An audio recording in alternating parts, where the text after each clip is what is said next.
नमस्कार, स्वागत है आपका न्यूज 18 पंजाब हरियाणा हिमाचल में। मैं हूं आपके साथ कुसुम रावत। बुलेटिन की शुरुआत इस वक्त की बड़ी खबर के साथ करेंगे। पंजाब में भी अब महंगी होगी शराब। कैप्टन ने दिया ये संकेत। मंत्रियों की कमेटी लेगी कोविड टैक्स लगाने पर फैसला। सरकार ने ठेकेदारों पर शराब की होम डिलीवरी का फैसला छोड़ दिया है। नई एक्साइज पॉलिसी के बाद ठेकेदारों को मनाने की कोशिशें लगातार की जा रही है।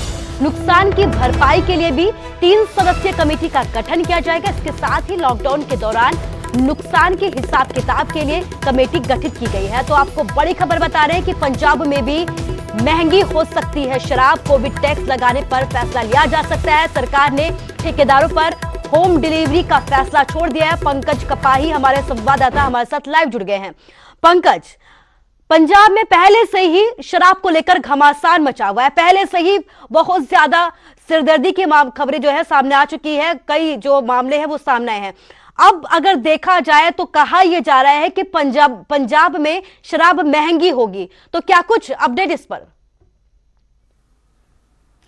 देखिए, क्योंकि रेवेन्यू जो है वो कोरोना महामारी की वजह से दूसरी जगहों से सरकार को नहीं आ रहा और सरकार के पास या तो पेट्रोल डीजल बचता है या फिर शराब का रेवेन्यू जो है वो बचता है। और इसीलिए पंजाब में शराब कितनी महंगी होगी? क्या दिल्ली की तर्ज पर 70% महंगी होगी? यानी कि जो बोतल कल 1000 रुपये तक थी वो 1700 रुपये में होगी, या फिर 1000 रुपये में ही रहेगी, या फिर उससे कम महंगी होगी? ये अब जो कमेटी बनी है वो कमेटी अपनी रिपोर्ट मुख्यमंत्री को सौंपेगी। 3 मेंबरी कमेटी जो है वो बनाई गई है और वो जो है वो तय करेगी कि पंजाब में शराब जो है वो कितनी महंगी होनी चाहिए। क्योंकि पंजाब के वित्त मंत्री मनप्रीत सिंह बादल ये कह चुके हैं कि पंजाब में शराब जो है वो महंगी होनी चाहिए क्योंकि रेवेन्यू और कहीं से नहीं आ रहा। और वित्त मंत्री ने यह भी कहा था कि दिल्ली की तर्ज पर अगर दूसरे राज्य पंजाब जो अपने अपने राज्य में शराब महंगी कर सकते हैं तो फिर पंजाब में क्यों नहीं।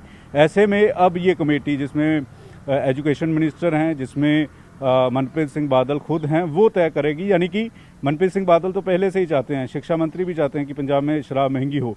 तो शराब महंगी पंजाब में ज़रूर होगी, ऐसे संकेत मिल रहे हैं। लेकिन कितनी महंगी होगी? क्या 70% महंगी होगी या उससे कम पंजाब में शराब महंगी होगी? ये कमेटी जो है अपनी रिपोर्ट जल्द मुख्यमंत्री को सौंपेगा और उसके बाद इसका फैसला लिया जाएगा। और वहीं दूसरी तरफ शराब की होम डिलीवरी, क्योंकि पंजाब सरकार लगातार ये कह रही कि शराब की होम डिलीवरी होनी चाहिए, लेकिन पंजाब के अंदर ही सरकार के अंदर ही कुछ मंत्री, कुछ विधायकों की पत्नी, कुछ मंत्रियों की पत्नी ये कहती हुई नजर आई थी कि शराब की होम डिलीवरी नहीं होनी चाहिए। अगर शराब की होम डिलीवरी होगी तो डोमेस्टिक वायलेंस जो है वो बढ़ सकता है। तो ऐसे में अब पंजाब में शराब के जो कारोबार हैं, जो ठेकेदार हैं, वो तय करेंगे कि वो शराब की होम डिलीवरी करना चाहते हैं या नहीं करना चाहते। हालांकि ज़्यादातर जिन शराब के ठेकेदारों से हमारी बात हुई उनका यही कहना था कि पंजाब में शराब की होम डिलीवरी ना हो, ऐसा हम जो हैं वो चाहते हैं। क्योंकि उनका ये कहना था कि अगर शराब की होम डिलीवरी होगी तो काला बाजारी जो है वो शराब में ज़्यादा बढ़ेगी। जी पंकज, मैं आपसे ये भी जानना चाहूंगी कि कहा यह जा रहा है कि महंगी होगी, जिस तरह से आपने भी बताया कि हाँ शराब महंगी होगी, लेकिन क्या लगता है कब तक ये फैसला ले लिया जाएगा? क्योंकि पहले से ही पड़ोसी राज्य जो है हरियाणा और दिल्ली में ये फैसला लिया जा चुका है। तो क्या लगता है पंजाब में कब तक ये फैसला लागू किया जा सकता है? देखिए, अब किसी भी समय ये रिपोर्ट जो है वो अपनी कमेटी जो है अपनी रिपोर्ट सौंप सकती है। अगले 1 या 2 दिन में इस पर फैसला जो है वो जल्द आ सकता है, क्योंकि इस पर ज़्यादा विचार करने वाली कोई बात नहीं है। वित्त मंत्री इन चीज़ों को पहले से समझते हैं, लेकिन सवाल ये है कि कितनी महंगी होगी। दिल्ली में 70% शराब महंगी हुई है। यानी कि जो बोतल दिल्ली में पहले 1000 रुपये की मिलती थी वो कोरोना टैक्स की वजह से, सेस लगाने की वजह से 1700 रुपये की होगी। तो पंजाब में जो 1000 की बोतल या 400 की बोतल या 800 की बोतल मिलती थी वो कितनी महंगी होगी? कैसे इस पर जो है इम्प्लीमेंट किया जाएगा? ये कमेटी जल्द अपनी रिपोर्ट जो है वो मुख्यमंत्री को देंगे और अगले 1 या 2 दिन में इसमें फैसला आ सकता है। कुल मिलाकर ये कहना है कि अभी ये साफ नहीं है कि कब तक ये फैसला लिया जा सकता है। पंकज, इस तमाम जानकारी के लिए आपका शुक्रिया। तो बड़ी खबर ये है कि पंजाब में शराब महंगी होगी और पंजाब के सीएम कैप्टन अमरिंदर सिंह ने इसके संकेत भी दे दिए हैं।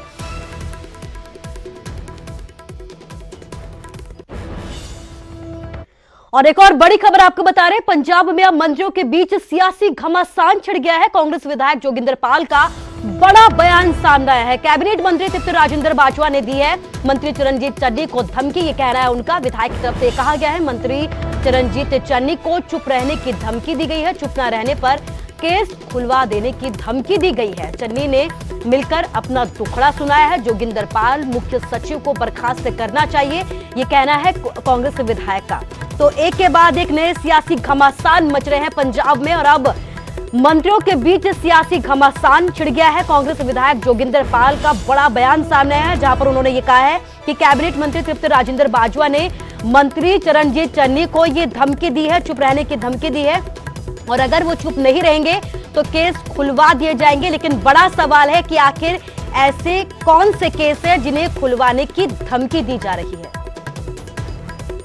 अधिकारी वर्सेस एमएलए और मंत्री ਲਗਾਤਾਰ ਮਸਲਾ ਭਖਦਾ ਜਾ ਰਿਹਾ ਔਰ ਹੁਣ ਵਿਧਾਇਕਾਂ ਤੇ ਮੰਤਰੀਆਂ ਨੂੰ ਸਮਰਥਨ ਦੇਣ ਲਈ ਪੰਜਾਬ ਤੋਂ ਕੁਝ ਵਿਧਾਇਕ ਚੰਡੀਗੜ੍ਹ ਪਹੁੰਚੇ ਨੇ। ਚਰਨਜੀਤ ਸਿੰਘ ਚੰਨੀ ਨਾਲ ਮੁਲਾਕਾਤ ਜੋਗਿੰਦਰ ਪਾਲ ਹੋਰਾਂ ਦੀ ਹੋਈ ਹੈ। ਪੋਹਾ ਤੋਂ ਵਿਧਾਇਕ ਨੇ ਚੰਨੀ ਹੋਰਾਂ ਨਾਲ ਮੁਲਾਕਾਤ ਹੋਈ, ਹਿਮਾਇਤ ਦੇਣ ਤੁਸੀਂ ਪਹੁੰਚੇ ਹੋ। ਚੰਨੀ ਹੋਰਾਂ ਨੇ ਕੀ ਤੁਹਾਡੇ ਨਾਲ ਗੱਲਬਾਤ ਕੀਤੀ? ਦੇਖੋ, ਮੈਂ ਦੁਪਹਿਰ ਨੂੰ ਚਰਨਜੀਤ ਚੰਨੀ ਜੀ ਮੇਰੇ ਬੜੇ ਭਰਾ ਨੇ, ਹੁਣ ਅਗਰ ਮੈਂ ਪੁੱਜਿਆ ਉਹਨੇ ਮੈਨੂੰ ਇਹ ਗੱਲ ਦੱਸੀ ਹੈ ਵੀ ਸਾਡੀ 3-4 ਦਿਨ ਪਹਿਲੇ 5-7 ਅਸੀਂ ਮਿਨਿਸਟਰ ਪਲੱਸ ਐਕਸਾਈਜ਼ ਮਹਿਕਮੇ ਦਾ ਸਾਡਾ ਜਿਹੜਾ ਚੀਫ ਸੈਕਟਰੀ ਹੈ ਉਹਨਾਂ ਨਾਲ ਗੱਲ ਚੱਲਦੀ ਪਈ। ਉੱਥੇ ਬੜਾ ਉੱਚੀ ਬੋਲਿਆ ਤਾਂ ਅਸੀਂ ਉਹਨੂੰ ਪੁੱਛਿਆ ਵੀ ਜਿਹੜਾ ਐਕਸਾਈਜ਼ ਮਹਿਕਮਾ ਸਾਡਾ ਇਹ ਘਾਟੇ 'ਚ ਕਿਉਂ ਜਾ ਰਿਹਾ। ਤੇ ਇਹ ਗੱਲ ਪੁੱਛਣੀ ਜੇ ਮੰਤਰੀ ਨਹੀਂ ਪੁੱਛਣਗੇ ਤਾਂ ਕੌਣ ਪੁੱਛੇਗਾ। ਇਹ ਗੱਲ ਪੁੱਛੀ ਹੈ ਤੇ ਸਾਡੇ ਉਹ ਮੰਤਰੀ ਜੇ ਦਲਿਤ ਭਰਾ ਉਹਨੂੰ ਧਮਕੀ ਦਿੱਤੀ ਗਈ ਹੈ ਵੀ ਤੂੰ ਬੰਦੇ ਦਾ ਪੁੱਤ ਬਣ ਜਾ, ਨਹੀਂ ਤੇ ਅਸੀਂ ਤੇਰੇ ਤੇ ਕੋਈ ਕਾਰਵਾਈ ਪਾਵਾਂਗੇ। ਕੌਣ ਕਹਿ ਰਿਹਾ ਕਿ ਬੰਦੇ ਦਾ ਪੁੱਤ ਬਣ ਜਾ? ਦੇਖੋ, ਇਹ ਮੈਨੂੰ ਚਰਨਜੀਤ ਚੰਨੀ ਨੇ ਕਿਹਾ ਵੀ ਤ੍ਰਿਪਤ ਬਾਜਵਾ ਨੇ ਮੈਨੂੰ ਧਮਕੀ ਦਿੱਤੀ ਹੈ ਵੀ ਆਪਾਂ ਤੇਰੇ ਸਾਰੇ ਕੇਸ ਖੋਲ ਦਿਆਂਗੇ। ਇਹ ਕੋਈ ਗੱਲ ਤੁਸੀਂ ਕਹਿ ਰਹੇ ਹੋ ਕਿ ਤ੍ਰਿਪਤ ਬਾਜਵਾ ਜਿਹੜੇ ਮੰਤਰੀ ਨੇ ਉਹਨੇ ਦੂਜੇ ਮੰਤਰੀ ਚਰਨਜੀਤ ਸਿੰਘ ਚੰਨੀ ਨੂੰ ਧਮਕੀ ਦਿੱਤੀ ਹੈ। ਇਹ ਕਿੱਥੇ ਧਮਕੀ ਦਿੱਤੀ ਔਰ ਕਿਉਂ ਧਮਕੀ ਦਿੱਤੀ? ਇਹ ਤਾਂ ਮੈਂ ਪਹਿਲੇ ਹੀ ਕਹਿ ਰਿਹਾ ਵੀ ਐਕਸਾਈਜ਼ ਮਹਿਕਮੇ ਦੀ ਜਦੋਂ ਮੀਟਿੰਗ ਹੋਈ ਹੈ ਉਹਦੇ ਵਿੱਚ ਉਹਨਾਂ ਕਿਹਾ ਵੀ ਸਾਡਾ ਐਕਸਾਈਜ਼ ਮਹਿਕਮਾ ਜਿਹੜਾ 3 ਸਾਲ ਤੋਂ ਘਾਟੇ 'ਚ ਕਿਉਂ ਗਿਆ। ਜਦੋਂ ਉਹਨਾਂ ਪੁੱਛਿਆ ਤੇ ਉਹਦੇ ਵਿੱਚ ਜਿਹੜਾ ਚੀਫ ਸੈਕਟਰੀ ਆ ਉਹਨੇ ਥੋੜ੍ਹਾ ਉੱਚਾ ਬੋਲਣਾ ਸ਼ੁਰੂ ਕੀਤਾ ਤੇ ਚਰਨਜੀਤ ਚੰਨੀ ਨੇ ਵੀ ਉਹਦਾ ਜਵਾਬ ਦਿੱਤਾ। ਜਦੋਂ ਜਵਾਬ ਦਿੱਤਾ ਤਾਂ ਉਸ ਤੋਂ ਬਾਅਦ ਸਾਰੇ ਮਿਨਿਸਟਰ ਜਿਹੜੇ ਉੱਠ ਕੇ ਆ ਗਏ। ਉਹਦੇ ਤੋਂ ਬਾਅਦ ਤ੍ਰਿਪਤ ਬਾਜਵਾ ਜਿਹੜਾ ਉਹ ਚਰਨਜੀਤ ਚੰਨੀ ਨੂੰ ਕਹਿੰਦਾ ਵੀ ਇਹ ਤੂੰ ਗਲਤ ਕੰਮ ਕੀਤਾ ਬਈ, ਵੀ ਇਹੋ ਜਿਹੀ ਜਿਹੜਾ ਤੂੰ ਬਿਆਨ ਦੇ ਰਿਹਾ ਜਾਂ ਚੁੱਪ ਕਰ ਜਾ, ਨਹੀਂ ਤਾਂ ਆਪਾਂ ਤੇਰਾ ਨੁਕਸਾਨ ਕਰਾਂਗੇ। ਇਹ ਮੰਤਰੀ ਦੂਜੇ ਮੰਤਰੀ ਨੂੰ ਅਜਿਹੀ ਗੱਲ ਕਿਉਂ ਕਹੇਗਾ? ਕਿਉਂਕਿ ਹੱਲੇ ਤੱਕ ਤਾਂ ਮੰਤਰੀ ਵਿਧਾਇਕ ਚੰਨੀ ਹੋਰਾਂ ਨਾਲ ਮਨਪ੍ਰੀਤ ਹੋਰਾਂ ਨਾਲ ਖੜੇ ਸੀ, ਤਾਂ ਹੁਣ ਤ੍ਰਿਪਤ ਬਾਜਵਾ ਇਹ ਗੱਲ ਕਿਉਂ ਕਹਿ ਰਹੇ ਨੇ? ਮੈਂ ਇਹੋ ਤੇ ਗੱਲ ਕਹਿਣਾ ਚਾਹੁੰਦਾ ਵੀ ਜਿਸ ਵੇਲੇ ਸਰਕਾਰਾਂ ਬਣਦੀਆਂ ਨੇ, ਲੋਕੀ ਇਲੈਕਸ਼ਨ ਲੜਦੇ ਆ ਤੇ ਸਾਰੇ ਹੀ ਵਿਧਾਇਕ ਹੁੰਦੇ ਆ, ਕੋਈ ਮੰਤਰੀ ਨਹੀਂ ਹੁੰਦਾ, ਕੋਈ ਮੁੱਖ ਮੰਤਰੀ ਨਹੀਂ ਹੁੰਦਾ। ਤੇ ਸਰਕਾਰ ਜਦੋਂ ਬਹੁਮਤ ਆ ਜਾਂਦਾ ਤਾਂ ਉਹਦੇ ਤੋਂ ਬਾਅਦ ਕੋਈ ਮੰਤਰੀ ਬਣ ਜਾਂਦਾ, ਕੋਈ ਮੁੱਖ ਮੰਤਰੀ ਬਣ ਜਾਂਦਾ। ਲੇਕਿਨ ਇਹਨਾਂ ਨੂੰ ਸਾਰਿਆਂ ਨੂੰ ਅਨੁਸ਼ਾਸਨ 'ਚ ਰਹਿਣਾ ਚਾਹੀਦਾ ਔਰ ਇੱਕ ਦੂਜੇ ਦੀ ਜਿਹੜੀ ਹੈ ਮਾਨ ਸਨਮਾਨ ਪੂਰਾ ਰੱਖਣਾ ਚਾਹੀਦਾ। ਲੇਕਿਨ ਤ੍ਰਿਪਤ ਬਾਜਵਾ ਨੇ ਇਹ ਗੱਲ ਕਿਉਂ ਕਹੀ? ਔਰ ਜਦੋਂ ਤ੍ਰਿਪਤ ਬਾਜਵਾ ਨੇ ਇਹ ਗੱਲ ਦੂਸਰੇ ਮੰਤਰੀ ਚਰਨਜੀਤ ਚੰਨੀ ਨੂੰ ਕਹੀ ਤਾਂ ਚੰਨੀ ਦਾ ਕੀ ਜਵਾਬ ਸੀ? ਦੇਖੋ, ਚੰਨੀ ਨੇ ਤਾਂ ਗੱਲ ਕਹੀ ਹੈ ਵੀ ਤੁਸੀਂ ਜਿਹੜੀ ਸੁਲ੍ਹਾ ਕਰਾਉਣ ਵਾਸਤੇ ਆਏ ਹੋ ਜਾਂ ਤੁਸੀਂ ਮੈਨੂੰ ਧਮਕੀ ਦੇਣ ਵਾਸਤੇ ਆਏ ਹੋ। ਵੀ ਜੇ ਤੁਸੀਂ ਮੈਨੂੰ ਡਰਾਉਣ ਆਏ ਹੋ ਤਾਂ ਤੁਸੀਂ ਪਹਿਲੇ ਡਰਾ ਹੀ ਲਓ, ਮੈਂ ਬਾਅਦ 'ਚ ਦੇਖਾਂਗਾ। ਤ੍ਰਿਪਤ ਬਾਜਵਾ ਨੇ ਕਿਹੜੇ ਕੇਸ ਖੋਲਣ ਦੀ ਗੱਲ ਚੰਨੀ ਹੋਰਾਂ ਦੀ ਕੀਤੀ? ਮੈਨੂੰ ਇਹ ਨਹੀਂ ਪਤਾ ਕਿਹੜੇ ਕੇਸ ਖੋਲ੍ਹਣ ਦੀ ਗੱਲ ਕੀਤੀ ਹੈ, ਲੇਕਿਨ ਮੈਂ ਇਹ ਗੱਲ ਕਹਿਣਾ ਵੀ ਬਹੁਤ ਮਾੜੀ ਗੱਲ ਕੀ ਹੈ। ਔਰ ਅਗਰ ਸਾਡੇ ਦਲਿਤ ਭਰਾ ਮਿਨਿਸਟਰ ਦੇ ਨਾਲ ਇਸ ਤਰ੍ਹਾਂ ਦਾ ਕੋਈ ਧੱਕਾ ਕਰਦੇ ਤਾਂ ਅਸੀਂ ਸਾਰੇ दलित समाज दे। और एक और बड़ी खबर आपको बता रहे हैं, मंत्री चरणजीत चन्नी के समर्थन में आए विधायक निर्मल सिंह सतराना विधायक है।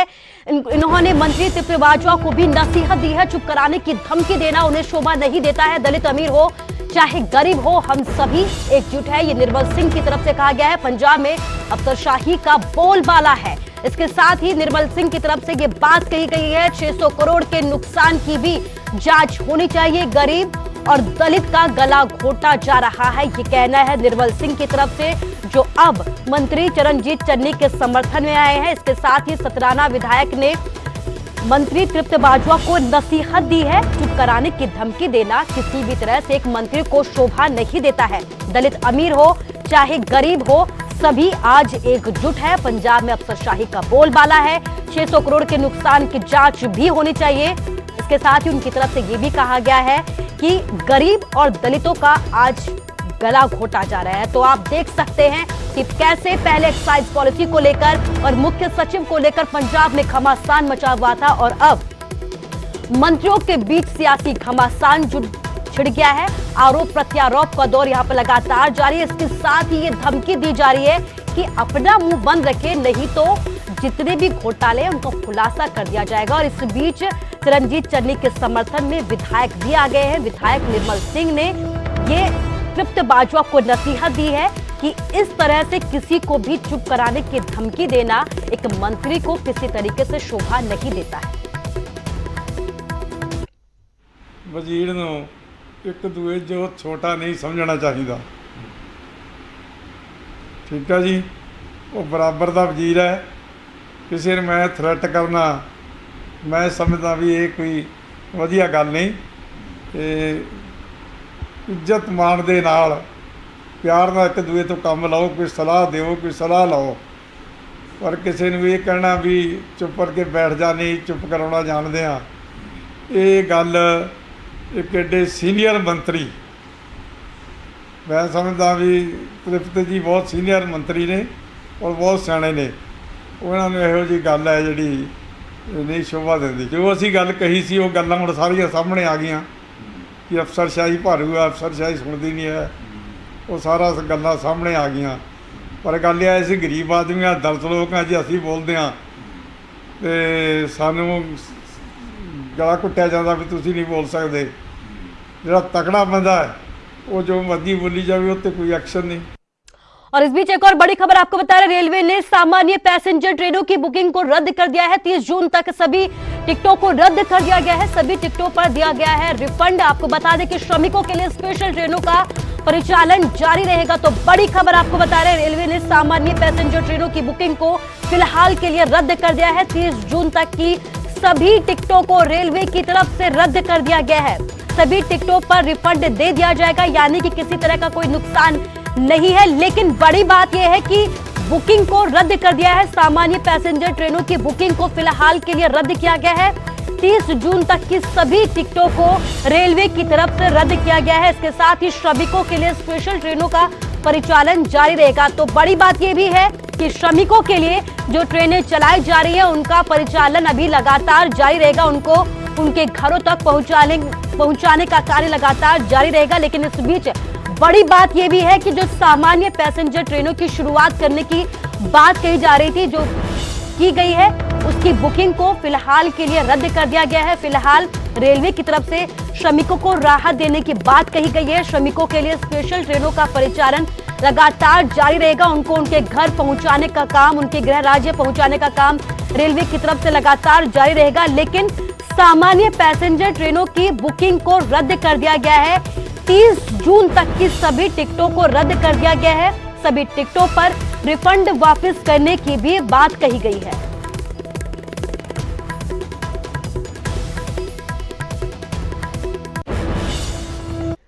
और बड़ी खबर फरीदाबाद से। फरीदाबाद में कोरोना का नया विस्फोट हुआ है। एक साथ 16 नए केस मिलने से फरीदाबाद में हड़कंप मच गया है। एक पुलिसकर्मी और 1 साल की बच्ची को भी कोरोना संक्रमित यहां पर पाई गई है। कोरोना मरीजों की संख्या बढ़कर 135 हो गई है। तो फरीदाबाद से आपको खबर बता रहे हैं जहां पर कोरोना का नया विस्फोट हुआ है। एक साथ कई मामले सामने आए हैं, जिसकी वजह से स्वास्थ्य विभाग में हड़कंप मच गया है। एक साथ 16 नए केस फरीदाबाद से सामने आए हैं। एक पुलिसकर्मी और 1 साल की बच्ची यहां पर कोरोना संक्रमित पाई गई है। इसके साथ ही अगर अब बात की जाए तो 135 यहां पर कोरोना संक्रमितों की संख्या हो चुकी है। और आपको बड़ी बात यह भी बता दें कि अभी तक फरीदाबाद में 3 लोगों की कोरोना की वजह से मौत भी हो चुकी है। तो बड़ी खबर, एक साथ 16 नए केस फरीदाबाद से सामने आए हैं। एक पुलिसकर्मी और 1 साल की बच्ची भी इनमें कोरोना संक्रमित पाई गई है। कोरोना मरीजों की अगर संख्या की बात की जाए तो 135 नए केस यहाँ पर टोटल आंकड़े की अगर बात की जाए तो 135 यहाँ पर टोटल आंकड़ा है। दीपक हमारे संवाददाता फोन लाइन से हमारे साथ जुड़ गया। दीपक, एक साथ इतने सारे केस सामने आए हैं, क्या कुछ कहा जा रहा है प्रशासन की तरफ से? जी बिल्कुल, फरीदाबाद में आंकड़े कुछ और बढ़ाने लगे हैं। 16 नए मामले सामने आए हैं। हमने देखा था पिछले 2 दिन पहले 11 मामले सामने आए थे और अब फरीदाबाद में अगर कोरोना पीड़ितों की संख्या की हम बात करें तो 135 तक पहुंच चुकी है। इस मामले में जो 16 मामले सामने आए हैं, इनमें जो सबसे चौंकाने वाली बात है वो चौंकाने वाली बात यह है कि 1 साल के बच्चे को भी कोरोना पॉजिटिव पाया गया है। एक पुलिसकर्मी और एक 1 साल की बच्ची, इन्हें कोरोना पॉजिटिव पाया गया है। तो अब डराने वाली स्थिति बनने लगी है फरीदाबाद में। पहले से रेड जोन में है, 4 लोगों की मौत हो चुकी है फरीदाबाद में कोरोना वायरस से पीड़ित लोग जो थे। और अब फरीदाबाद का प्रशासन जो है ये लगातार इस बात के दावे कर रहा है कि हम और एक्टिवनेस जो है वो बढ़ाएंगे, हम लगातार और सख्ती को बढ़ाएंगे। लेकिन ये आंकड़े जो हैं ये थमने का नाम नहीं ले रहे हैं फरीदाबाद में, और अब डर लगने लगा है फरीदाबाद में। डर लगने लगा है फरीदाबाद में, क्योंकि लगातार आंकड़े सामने आ रहे हैं। दीपक, इस तमाम जानकारी के लिए आपका शुक्रिया। तो 16 नए केस सामने आए हैं। स्वास्थ्य विभाग में हड़कंप मच गया। एहतियातन कई तरह के कदम यहां पर उठाए जाने शुरू कर दिए गए हैं।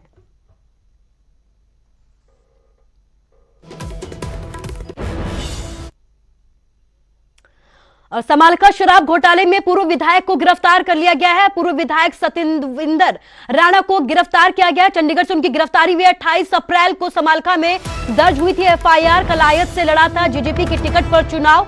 हरियाणा प्रदेश कांग्रेस के महासचिव भी रहे हैं। आपको बताते कि बड़ी खबर आपको बता रहे हैं, जहां पर शराब को लेकर एक गिरफ्तारी हुई है। पूर्व विधायक सतविंदर राणा को चंडीगढ़ से गिरफ्तार किया गया है। 28 अप्रैल को समालखा में एफआईआर दर्ज की गई थी, जिसके बाद ये गिरफ्तारी हुई है। कलायत से लड़ा था जेजेपी का चुनाव।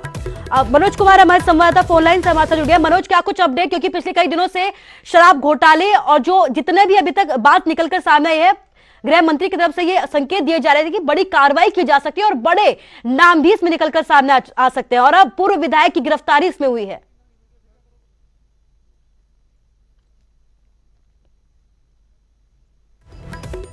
मनोज, क्या आप तक मेरी आवाज पहुंच पा रही है? पहुंच रही है आपको? आप सुन पा रहे हैं मुझे? हाँ जी मनोज, मेरा सवाल ये है कि बिल्कुल। शराब के घोटाले को लेकर पिछले कई दिनों से गृह मंत्री की तरफ से भी ये संकेत दिए जा रहे थे कि कई बड़े नाम निकलकर सामने आ सकते हैं, और एक बड़ी गिरफ्तारी यहाँ पर निकल के सामने आई है। बिल्कुल बड़ी गिरफ्तारी इस मामले में हुई है, और सतविंदर राणा जो कि पूर्व विधायक हैं, राजौंद विधानसभा सीट से 2 बार विधायक वो पहले रह चुके हैं, कांग्रेस की टिकट पर चुनाव लड़ा था, चुनाव जीते थे, उनको चंडीगढ़ से गिरफ्तार किया है हरियाणा पुलिस ने। और एक एफआईआर दर्ज की गई थी 28 अप्रैल को समालखा पुलिस थाने में, और उस एफआईआर में उन पर आरोप था कि 2016 में एक सील गोदाम से गलत तरीके से शराब निकालकर बेची गई है। इस मामले में जांच की गई और उसके बाद ये गिरफ्तारी हुई है। और सतविंदर राणा की अगर हम बात कर लें तो कलाया से पिछला विधानसभा चुनाव भी लड़ा था। हालांकि पिछला चुनाव उन्होंने जननायक जनता पार्टी से लड़ा था, और उससे पहले वो कांग्रेस की टिकट पर चुनाव लड़े थे, 2 बार विधायक रहे हैं। हालांकि जननायक जनता पार्टी का कहना है कि फिलहाल उनके पास ना तो कोई पद है, ना ही पार्टी ने उनको कोई जिम्मेदारी दी है, तो पार्टी ने भी उनसे दूरी बनाना एक तरीके से हम कह सकते हैं कि शुरू कर दी है। जी, एक सवाल ये भी जानना चाहूंगी कि कई अभी तक ऐसे मामले हैं जिस दौरान शराबबंदी रही हरियाणा में, कई घोटाले सामने आए हैं। इस दौरान जेजेपी की तरफ से भी ये कहा गया, डिप्टी सीएम की तरफ से ये कहा गया कि हाँ कार्रवाई की जाएगी। तो मैं ये जानना ये चाहती हूँ कि क्या खुलासे की उम्मीद की जा रही है इस वक्त? देखिए, कई एफआईआर दर्ज हुई हैं, और खासकर लॉकडाउन के दौरान जिस तरीके से गलत तरीके से शराब बेची गई, शराब के गोदामों से शराब गायब पाई गई, कई हजारों पेटियां कम मिली हैं, उसको लेकर पानीपत, सोनीपत, फतेहाबाद, अलग अलग जिलों में कई एफआईआर दर्ज हुई हैं। इसकी जांच के लिए बाकायदा एक स्पेशल इंक्वायरी टीम भी बनाई गई है, और पुलिस भी अपनी तरफ से एक एसआईटी बनाकर इस मामले की जांच करे। तो ये ऐसे तमाम मामले जो शराब के घोटालों से जुड़े हैं, तस्करी से जुड़े हुए हैं, उनकी जांच हरियाणा पुलिस कर रही है। और हम कह सकते हैं इस जांच के दौरान ये पहली बड़ी गिरफ्तारी है जब एक पूर्व विधायक गिरफ्तार हुआ है। जी, पुलिस महकमे की अगर बात की जाए मनोज, तो पुलिस महकमे से भी जुड़े हुए कई लोग इसमें निकलकर सामने आए हैं, तो उनको लेकर किसी तरह का कोई खुलासा भी सामने आया हो? देखिए, चाहे स्वास्थ्य मंत्री, गृह मंत्री अनिल विज हो या दूसरे बड़े अधिकारी हो, सबका यह कहना है कि इतने बड़े स्तर पर अगर कोई घोटाला होता है, कोई तस्करी होती है, तो जाहिर सी बात है कि बिना सरकारी अधिकारियों की मिलीभगत के, बिना पुलिस कर्मचारियों और अधिकारियों के मिलीभगत के इतने बड़े स्तर पर घोटाला तस्करी नहीं हो सकती है। इसमें जरूर कहीं ना कहीं इन्वॉल्वमेंट रही है, चाहे वो पुलिस विभाग के अधिकारी हो, चाहे वो एक्साइज विभाग के अधिकारी हो। तो जो एसआईटी या एसईटी बनी है, ये ऐसे तमाम पहलुओं को भी खंगालेगी, ऐसे नेक्सस को जो एक्सपोज करने की कोशिश करेगी, जिसके माध्यम से पूरा घोटाला हुआ है। ये एक तरीके से जो तस्करी है, जो वारदात है, इसको अंजाम दिया गया है। जी मनोज, एक सवाल है आपसे ये भी मैं जानना चाहूंगी कि पूर्व विधायक की जो गिरफ्तारी की बात सामने आ रही है, कब इनको गिरफ्तार किया गया था और अभी तक क्या कुछ किसी तरह की कोई जानकारी पुलिस की तरफ से दी गई हो कि किसी तरह के खुलासे इनकी तरफ से किए गए हो? जी बिल्कुल, देखिए सतविंदर सिंह की बात हम करें तो देर रात ही इनकी गिरफ्तारी हुई है। चंडीगढ़ से गिरफ्तार किया गया है सतविंदर राणा को और बाकायदा हरियाणा पुलिस और खासकर जो कि समालखा में एफआईआर दर्ज हुई है तो जिला पानीपत है, पानीपत जिले की जो पुलिस है वो यहाँ दबिश देने पहुंची थी, उनको जानकारी मिली थी और उसके बाद यहाँ पर पानीपत पुलिस ने सतविंदर राणा को गिरफ्तार किया। इस बारे में हमारी हरियाणा के जो डीजीपी है मनोज यादव, उनसे भी बातचीत हुई है। उन्होंने इस बात की पुष्टि की है कि सतविंदर सिंह नाम के एक व्यक्ति को गिरफ्तार किया गया है। लेकिन बड़ी बात मनोज कुल मिलाकर यही है कि खुलासे क्या होते हैं। इस तमाम जानकारी के लिए आपका शुक्रिया।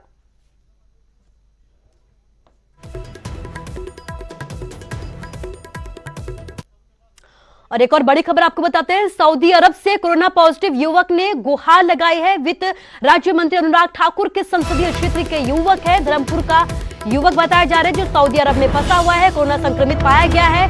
कंपनी की तरफ से नहीं की जा रही किसी तरह की मदद, न खाने की व्यवस्था की जा रही है। वीडियो जारी कर गुहार लगाई है, आप बीती यहां पर सुनाई गई है। युवक के अन्य साथी भी कोरोना पॉजिटिव पाए गए हैं और अब युवक गुहार लगा रहा है। हिंदुस्तान से भी मदद की गुहार यहां पर लगाई गई है। भाई सबको राम राम। मेरा भाई मैं Manoj Kumar, belong to Himachal Pradesh, district Mandi, Sarkaghat, Dharampur. भाई मैं कोरोना पेशेंट हूँ 17-18 दिनों से।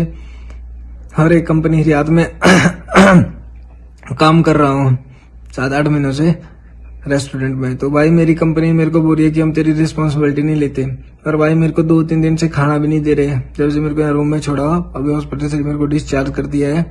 मेरे को कॉल किया कि तुम हमारी कंपनी का नाम मत लेना, कि तो हम सिर्फ में काम करता हूँ। उनको बोलना कि तो डिलीशन फूड अकोमोडेशन से डायरेक्ट हॉस्पिटल गया है। मैंने उनको बोला एचआर सर को कि सर मैंने बता दिया कि मैं डिलीशन फूड में काम करता, ड्यूटी आया था, मेरा बॉडी टेम्परेचर चेक किया और मेरे को हॉस्पिटल भेजा।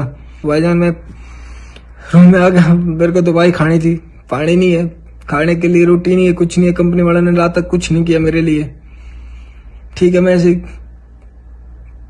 नल बड़ा टंकी वाला पानी पिया, गंदा, दवाई खाई, सो गया। सुबह दोबारा वही, कल दिन में भी वही, फिर कल शाम को मैंने जब तभी ज्यादा ही खराब हो गई। जिस कंपनी में मैंने 8 महीने काम किया वो कंपनी मेरी रिस्पॉन्सिबिलिटी नहीं लेती। भाई भी कौन लेगा मेरी रिस्पॉन्सिबिलिटी, कौन खाना खिलाएगा यहाँ बीमार बंदे को। और भाई इसके पीछे मेरे रूममेट है और भाई है, उनको 14 दिन का क्वारंटाइन करने के लिए डॉक्टर ने बोला था। तो भाई उन्होंने 5 दिन रूम पे रहे, 6ठे दिन उनको हॉस्पिटल ड्यूटी पे बुला लिया। शेफ ने, एचआर ने कॉल करके कि ड्यूटी आओ, नहीं तो तुम्हारी सैलरी कट हो जाएगी और वार्निंग लेटर मिलेगा। भाई वो चले गए। और एक भाई की कल परसों तबीयत खराब होगी, हॉस्पिटल गया, चेकअप हुआ, कोरोना टेस्ट हुआ, आज पिछले कल उसकी रिपोर्ट पॉजिटिव आ गई, आज उसको हॉस्पिटल ले गए। भाईजान कंपनी मेरा केयर नहीं कर रही है, कुछ नहीं कर रही है। आज मैंने उनको बोला कि मेरे को खाना नहीं दे रहे, आप कुछ नहीं दे रहे हो। मतलब क्या मैं तो मर जाऊंगा, क्या करूंगा मैं हाँ बताओ मैं क्या करूं, कहाँ जाऊं। तो मेरे को मेरे एचआर ने बोला कि ठीक है हम खाना भेजते हैं। तो भाईजान उन्होंने मेरे को खाना भेजा, ये चाउमीन के डब्बे भेज दिए पैक करके, 4 डब्बे भेज दिए मेरे को पैक करके ऐसे। भाईजान कौन खाएगा चाउमीन, कोल्ड ड्रिंक भेज दी पूरी। भाईजान मैं आप सबसे रिक्वेस्ट करता हूँ कि भाईजान प्लीज कंपनी के ऊपर कोई ना कोई कार्रवाई करो, मेरी हेल्प करो प्लीज। भाईजान मेरे और भी भाई ऐसे मेरी कंपनी में है जो कि कोरोना पेशेंट है, 2 भाई हॉस्पिटल में एडमिट है, बाकी सब बंदे रूम पे परेशान है।